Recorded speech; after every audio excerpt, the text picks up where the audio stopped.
Day 7, Substack Publication. Hello everyone, and welcome. Now that you know a bit of my backstory, let's do a fast-forwarding Friday. Have you ever been told that you shouldn't be so hard on yourself? This is something I heard that goes back as far as I can remember. Reflecting on it now, though, it's almost like I tortured myself for not being able to bring my dreams to reality, not being able to be normal, dependable, and able to keep a steady job. I never wanted pity or charity, nor did I feel like I was a victim. Anything I ever went through in my mind was my fault, whether it was caused by my own thoughts or actions. I was the one I blamed. Yes, even with cancer, this was the case. And being a somewhat logical thinker, you would think that I would have been able to understand and see just how messed up it was to blame myself. But it's true, and it didn't stop there. This was a burden I carried through everything I ever went through, a weight that I carried for decades. Near the end of one of my sessions, I was finally able to have a conversation with my therapist.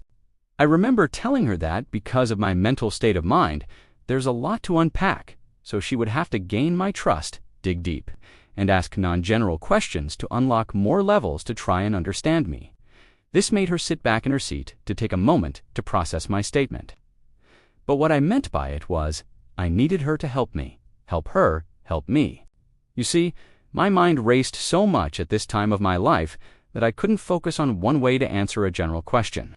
I had hundreds of them running through at too fast a pace for me to keep up, let alone long enough to vocally say it.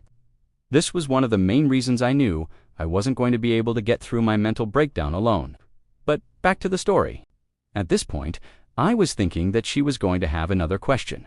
She was nothing like my first therapist. When she didn't understand, she asked inquisitive questions to find clarity.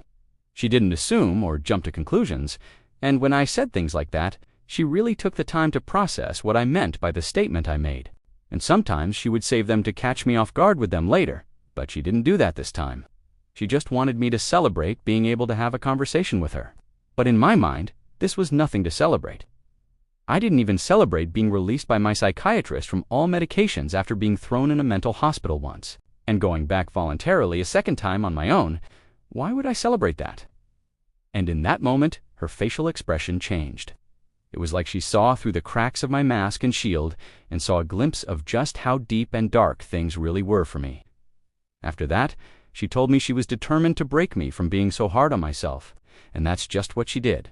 To this day, I still struggle with writing bios and talking about the characteristics of myself, my personality, or anything related to me outside of my story.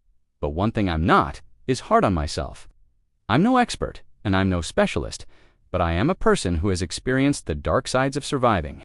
This is why I wrote Lost, but not Left.